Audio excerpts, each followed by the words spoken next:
Lawson Products, through the Chronotron brand line in the welding department, has an incredible line of brazing products. This blue rod here, we call the 43F. It's a silver brazing rod, and it is one of the most popular general brazing rods and the most versatile brazing rods in shops today. So before we get started, I want to read you the technical data sheet so you understand exactly about what this thing will do. It's an incredible product. We call it the Maintenance Man's Silver Brazing Alloy, specially formulated for general purpose maintenance and repair applications. It's got this blue flux coating. Some of the advantages: it's got high ductility. It allows joint metals to expand or contract without weakening the joint, which is important. Excellent for all types of joints. It does lap, butt, T-joints, sleeve joints, any type. Now, what's incredible about this, it's got the lowest temperature bonding of any high-strength silver at 1100 degrees, whereas most of them melt at 1300. The metal has to get red. Now, it joins any combination of metals, including stainless steel, copper, brass, Monel, most other alloys. It won't do aluminum or light metal. It's got thin flowing ability into the tightest joints, so it's got incredible capillary action, which is important to get a job done right. The tensile strength is 88,000 psi, which is stronger than a stainless steel electrode or MIG wire. The temperature application is 1100 degrees. Because it's so low, you can use a MAP gas torch, which is about a 3500 degree flame, compared to propane, which is 2600, but use MAP gas. Imagine the portability using a MAP gas torch out in a plant. Some of the applications are instrument and electrical appliances, tool and die repairs, hot water tanks and piping, carbide tool tipping, metal furniture and light gauge assemblies, bronze and brass castings, and it does valve and lab apparatus. There's also an orange version called the 40F for food and beverage equipment and laboratory equipment. It doesn't have cadmium or lead in it. Let me show you how it works. First of all, if you noticed, I had it in this water. It's got a moisture-resistant coating. An incredible coating, so you don't have to worry about it going bad over time. Check the flexibility of this coating, this flux out. I can bend this around. It comes in an 18-inch length, so it's not going to go bad. And it's got an incredible flux coating that's super active flux. It'll clean and do a lot for you. So I've had this in the water quite a while. We'll go ahead and use it. I'll put it back for now. This is the type of flame you need. You want to have a good tip, medium-sized tip, or a smaller tip.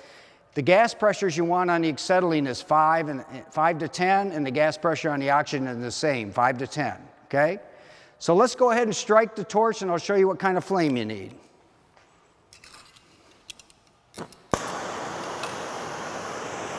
All you need on a flame, you don't need a lot because it's 1100 degrees. Of course, propane, it'll work on MAP gas as well, like I mentioned. So I'm going to bring this down, and what you have here is a neutral flame where both cones meet together, but I am going to soften it a little bit by adding acetylene. We call that a soft carburizing flame.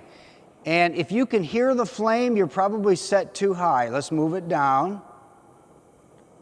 And what you want is a double cone with a pencil point. That pencil point is going to help you out. It's going to direct the flame. You want to put the end of that pencil point on the outer cone on your workpiece. All right? So let's pull the rod out of the water, and let's heat up the base metal. What you've got here is a piece of brass and a piece of stainless. As you know, it's more difficult to braze two different metals together than it is the same. This, as I mentioned earlier when I read that, it'll do all ferrous and non-ferrous metals. So you can do bronze, brass, copper, stainless, and any type of steel in any combination. I'm going to go ahead and heat this up by putting my pencil point right in the corner. Let's bring it up close to temperature. I can start to see the metal turn red. So actually, I don't have a temperature crayon or any type of device to figure out where my temperature is, but you have a flux coating that's going to be a great temperature indicator. Also, it's going to go in and clean the area of contaminants. So let's roll some flux in off the 43F. It's flux coated. It's a clear liquid. Right now it's not quite going into the joint, but as I put more heat on her, it slips right to the joint. It's clearing out any contamination in the way. Let's put a little bit on this end. There. So now I'm rolling the flame around and I can see the clear liquid go right into the joint, and that's telling me it's ready to accept the alloy right behind it.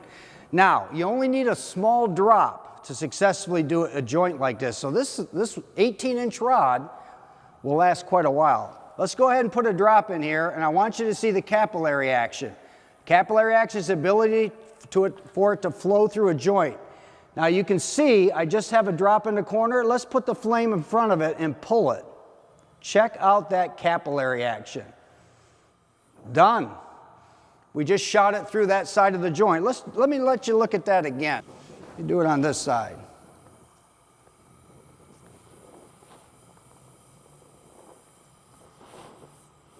There. Actually, it shot right through the rest of the joint. Now, a lot of times you're going to have a lap joint, or you got to pull it through a sleeve, and you've got to pull it quite a ways. This thing will fly. I'm just going to tap a little bit of a flame on the back, and it shot right underneath, just like that. So as you can see, I only used 1/4 of an inch or less of this product and put a drop or two on a joint like this and brazed it. So let's turn off the torch. One thing you don't want to do with a typical brazed joint is to squelch it really fast. Okay, but I tell you what we'll do. For the sake of time, I'm going to do that. I'm going to douse it in water. If you remember me reading the technical data sheet, I said it's got high elongation factor, so it takes vibration and things. Sometimes you're going to have an application, a chiller or something that heats up and cools down quite a lot. You need an alloy that's strong, this giving you 88,000 psi. You need one flexible as well. So I just doused it in water. Normally it would weaken a joint, but this one can handle it. Well, let's see what it takes to knock this brass off from this stainless steel.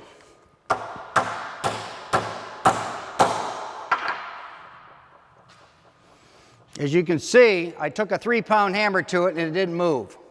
It didn't come out on the corners or ends. It didn't break on the backside. That's some incredible force. So basically what you can conclude from this is a reliable alloy.